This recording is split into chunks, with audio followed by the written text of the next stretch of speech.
नमस्कार साथियों, स्वागत करता हूं एक बार फिर से आपके अपने YouTube चैनल पर। ज़्यादा से ज़्यादा वीडियो को शेयर कर दीजिए। दोस्तों, आज का सेशन है हिंदी का। आज मैं आपकी हिंदी की क्लास लूँगा, 20 क्वेश्चन पूछूंगा। अगर आपने दोस्तों 16 प्लस सही किए तो निश्चित रूप से आपकी हिंदी भी बहुत अच्छी है।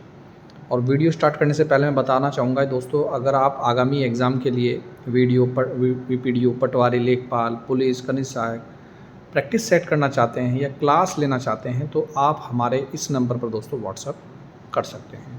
क्वेश्चन स्टार्ट करने से पहले मैं आपको बताना चाहूँगा दोस्तों, लगातार क्लासेस चल रही हैं, आप लोगों के सुझाव भी आमंत्रित हैं। कोई सुझाव आप देना चाहते हैं तो कृपया कर वीडियो के डिस्क्रिप्शन में व्हाट्सअप नंबर है, वहाँ पर भी सुझाव दे सकते हैं और मैसेज भी आप कर सकते हैं।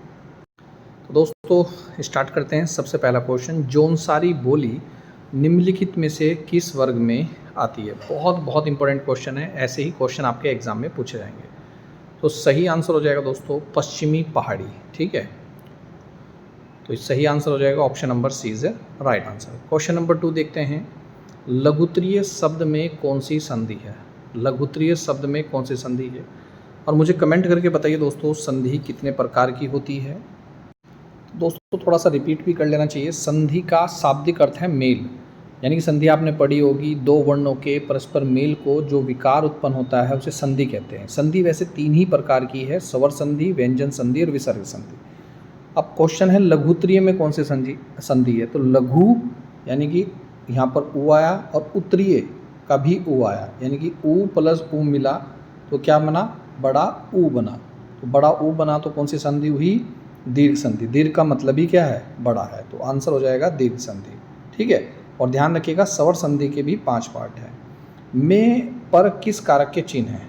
देखिए आपने पढ़ा होगा, कर्ता ने, करण को, करण से, अधिकरण में। तो सही आंसर हो जाएगा दोस्तों option number B is right answer.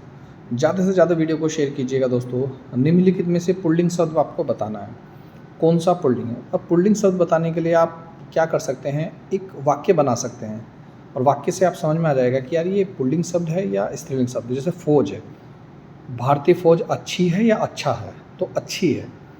तो लड़की अच्छी है या अच्छा है? तो अच्छी का मतलब हो जाएगा यहाँ पर क्या कि वो स्त्रीलिंग है, तो इनकी फौज तो ऑप्शन नहीं होगा। ऐसे ही सभा कर सकते हैं, ऐसे सरकार की नीतियाँ अच्छी हैं या बुरी हैं?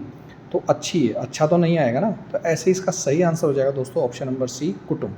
तो ये दोस्तों कुछ तरीके हैं, अगर आप प्रैक्टिस सेट नहीं लगाएंगे तो आप दोस्तों क्या नहीं कर पाएंगे, क्वेश्चन का सही आंसर नहीं लगा पाएंगे। नेक्स्ट क्वेश्चन है दोस्तों, कृषक संस्कृति का महाकाव्य कहा जाता है? किसको कहा जाता है?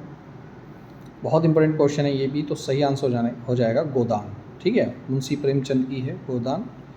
परिमाणवाचक विशेषण किस वाक्य में? मैंने आपको समझाया था कि जिस शब्द से हमें परिमाण यानी कि मात्रा का पता चले तो वो हो जाएगा परिमाणवाचक विशेषण, और यदि हमें फिक्स पता चले तो उसे बोलेंगे निश्चित परिमाणवाचक विशेषण।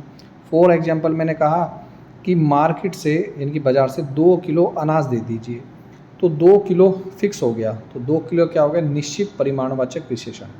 फिलहाल इसका आंसर क्या हो जाएगा सही? 2 किलो अनाज। आप कहेंगे सर मुझे 2 दर्जन के लिए चाहिए, ये क्यों नहीं है? देखिए दर्जन में क्या हो जाएगा? संख्यावाचक। जिसमें कोई चीज़ गिनी जाएगी वो हो जाएगा संख्यावाचक। अब मैंने कहा कि बाज़ार से 4 कुछ भी चीज़ मान लीजिए वो लेकर आए, तो 4 का मतलब क्या है? जैसे मैंने कहा कि 4 गाड़ियाँ हैं, 4, ठीक है, 4 गाड़ियाँ हैं, तो 4 गिनी जाएंगी गाड़ियाँ हैं, तो निश्चित संख्यावाचक हो जाएगा। और यदि कोई चीज़ जिस चीज़ का परिमाण हो, जिस चीज़ की मात्रा काउंट हो, तो उसे हो जाएगा परिमाणवाचक विशेषण। तो यहाँ पर सही आंसर हो जाएगा ऑप्शन नंबर सी, निश्चित परिमाणवाचक विशेषण। 2 किलो अनाज दे दीजिए। क्वेश्चन नंबर 7 देखिए, वर्षा ऋतु का संधि विच्छेद क्या है? वर्षा ऋतु का संधि विच्छेद क्या हो जाएगा? वर्षा पर ऋतु। देखिए संधि बहुत इंपॉर्टेंट है। दीर्घ संधि हमेशा कहाँ बनती है? कमेंट करके बताइए, क्योंकि पता होना चाहिए। तो वर्षा प्लस ऋतु option number is right answer. ऐसे ही क्वेश्चन आपको पेपर में हूबहू देखने को मिलेगा। राहुल सांकृत्यायन का मूल नाम क्या था? तो मूल नाम क्या था? केदारनाथ पांडे था। Option number is right answer. Next है क्वेश्चन नंबर 9। अभी तक आपके कितने क्वेश्चन सही हुए जरूर बताइएगा। परिश्रम करने वाले छात्र पास हो जाएगा। परिश्रम करने वाला छात्र पास हो जाएगा, रेखांकित अंश में कौन सा पदबंध है? तो हो जाएगा संज्ञा पदबंध। देखिए दोस्तों, इस तरह के क्वेश्चन आप नहीं लगाएंगे तो फिर कुछ नहीं होगा। प्रैक्टिस सेट जरूर खरीदिएगा। जिस भाई को भी प्रैक्टिस सेट खरीदने हैं, नोट्स खरीदने हैं, क्लास लेनी है, तो 9808403876 पे, ठीक है। हिंदी की प्रॉपर क्लास चल रही है। वह सर्वनाम किस भेद के अंतर्गत आता है? देखिए, सर्वनाम होते हैं 6 प्रकार के, और वह जो सर्वनाम है वो अन्य पुरुष के लिए है। देखिए, अगर 2 लोग आपस में बात कर रहे हैं और किसी तीसरे की हम बात करें तो हम बोलेंगे वह आज नहीं आया, तो वह क्या हो गया? अन्य पुरुष में हो गया। और मैं स्वयं के लिए बात करूं, अपने लिए बात करूं, तो मैं उत्तम पुरुष की बात कर रहा हूं, और जो सुन रहा है वो मध्यम पुरुष है। तो ठीक है, option number D is right answer. निम्न में से कौन सा तुर्की भाषा का शब्द है? तो ये तुर्की भाषा के शब्द आपके रटाए होने चाहिए। जैसे चाय चीनी का है, रिश्ता आपका किसका है? फारसी शब्द है। कमरा किसका है? पुर्तगाली का है। तो कैंची किस प्रकार का शब्द होगा? तुर्की का। उंगलियों पे रटे हुए होने चाहिए, तभी सिलेक्शन होगा भैया। उद्दत का विलोम शब्द क्या है? उद्दत का विलोम शब्द हो जाएगा ऑप्शन नंबर 12 का ए ऑप्शन, यानी कि सौम्य। क्वेश्चन नंबर 13, अनुपस्थित में उपसर्ग बताइए। अनुपस्थित उपसर्ग जो स्टार्टिंग में आए वो उपसर्ग है, जो लास्ट में जुड़ा हुआ हो प्रत्यय उसे प्रत्यय बोलते हैं। जैसे अनुपस्थित में उपसर्ग बताता है, अनु प्लस उपस्थित, तो सही आंसर हो जाएगा option number A is right answer. Next है, सही कथन का चयन कीजिए। शशि गा रही है और नाच रही है, तो क्या ये संयुक्त वाक्य है? नहीं। गलत युग्म का बताना है ना, तो क्या हो गया? कर्तव्य बनकर भी सदैव सही बन रही है। और जिसने टोपी पहन रखी है वह बाबू कहाँ गया, ये मिश्र वाक्य है। देखिए, जिन वाक्यों के अंदर कि जो वह, जितना, उतना, जैसा, वैसा, अगर, यदि, तो, अगर आए, तो वह हो जाएगा दोस्तों संयुक्त वाक्य। अदरवाइज वह वाक्य हो जाएगा नहीं तो मिश्र वाक्य। फिलहाल ये उपरोक्त सभी सही है, ठीक है। राजभाषा आयोग का गठन, देखिए क्वेश्चन का सिलेक्शन देखिएगा। ऐसे ही क्वेश्चन आपके वीडियो आगामी एग्जाम के लिए आने वाले हैं। और मैंने एक से एक क्वेश्चन में डाल रहा हूँ अपनी शीट में। तो राजभाषा आयोग का गठन हुआ था दोस्तों 7 जून 1955। अंकुर का पर्यायवाची शब्द बताइए, बहुत इंपॉर्टेंट है, हर बार रिपीट होता है, तो मैंने ये क्वेश्चन डाला। तो सही आंसर हो जाएगा option number A is the right answer.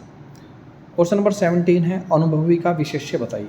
एक होता है विशेषण और एक होता है विशेष्य, यानी कि जिसकी विशेषता बताई जाए वो होता है विशेष्य, और जो बताया जाए वो होता है विशेषण। जैसे काली साड़ी, तो काली शब्द हो गया विशेषण और साड़ी हो गया विशेष्य। तो यहाँ सही हो जाएगा, अनुभव का विशेष्य हो जाएगा अनुभव, ठीक है। नेक्स्ट चलते हैं नेक्स्ट क्वेश्चन पर।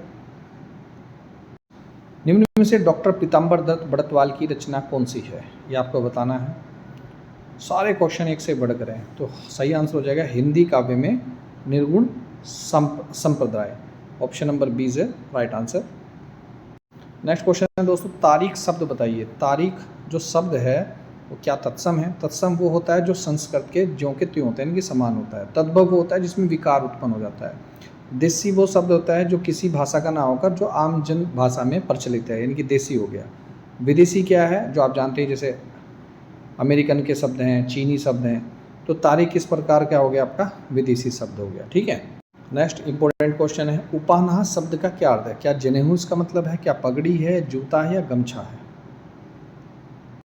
तो राइट आंसर हो जाएगा दोस्तों जूता। तो ये है दोस्तों महत्वपूर्ण वीडियो। मिलता हूँ नेक्स्ट वीडियो में। वीडियो देखने दोस्तों धन्यवाद। जय हिंद, जय उत्तराखंड।